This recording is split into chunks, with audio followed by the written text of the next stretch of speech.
मंत्रिमंडल ने केंद्र सरकार के कर्मचारियों को जो डीएनएस अलाउंस मिलता है और जो पेंशनर्स हैं जिनको डीएनएस रिलीफ मिलता है, इन दोनों में 1 जनवरी 2024 से 4% की वृद्धि करने का निर्णय लिया है।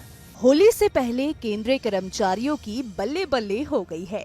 केंद्र सरकार ने डीए यानी कि महंगाई भत्ता 4% बढ़ा दिया है। यही नहीं, पेंशन धारकों के लिए भी महंगाई राहत भत्ते को बढ़ाया गया है। गुरुवार को कैबिनेट की बैठक में ये फैसला लिया गया है।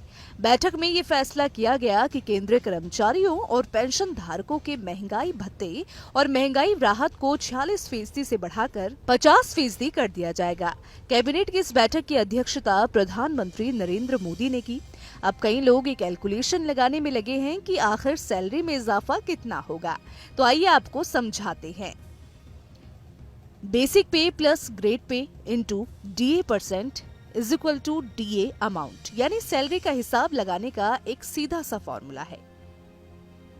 बेसिक पे में ग्रेड पे को जोड़ दे, इसमें बढ़े हुए डीए के % को गुणा कर दे और इसके बाद जो डिजिट आए वही डीए का अमाउंट है।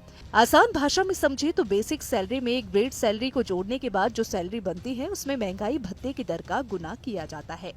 जो नतीजा आता है उसे ही महंगाई भत्ता या डियरनेस अलाउंस कहा जाता है। आइए आपको आसान से एग्जांपल में समझाते हैं। मान लीजिए आपकी बेसिक सैलरी 10,000 रुपए है और ग्रेड पे 1,000 रुपए है। दोनों को जोड़ने पर टोटल 11,000 रुपए हुआ। अब 50% महंगाई भत्ता और 11,000 का 50% 5,500 हुआ। अब इन सबको जोड़ दे तो टोटल सैलरी 16,500 रुपए हुई। वही पहले 46% डीए था। 46% के हिसाब से 1000 बेसिक और 1000 ग्रेड पे पर 16,060 रुपए सैलरी मिलती है, यानी 4% डीए बढ़ने के बाद हर महीने 440 रुपए का फायदा होगा।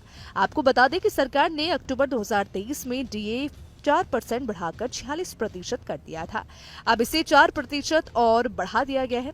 इसका फायदा करीब 48,67,000 केंद्रीय कर्मचारियों और 67,95,000 पेंशनर्स को होगा। सरकार के फैसले के अनुसार ये बढ़ा हुआ डीए जनवरी 2024 से जोड़ा जाएगा, यानी मार्च के बाद जो सैलरी या पेंशन आएगी उसमें जनवरी और फरवरी का बढ़ा हुआ डीए जुड़कर मिलेगा।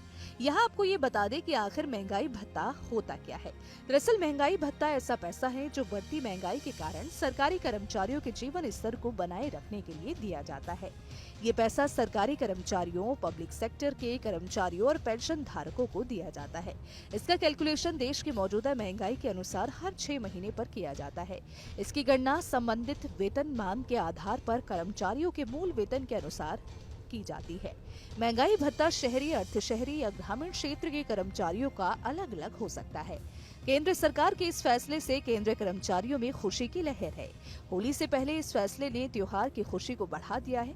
हालांकि इस फैसले को चुनाव से जोड़कर भी देखा जा रहा है। आपको बता दें कि जल्द ही लोकसभा चुनाव भी होने वाले हैं। माना जा रहा है कि इलेक्शन कमीशन कभी भी चुनाव का ऐलान कर सकता है।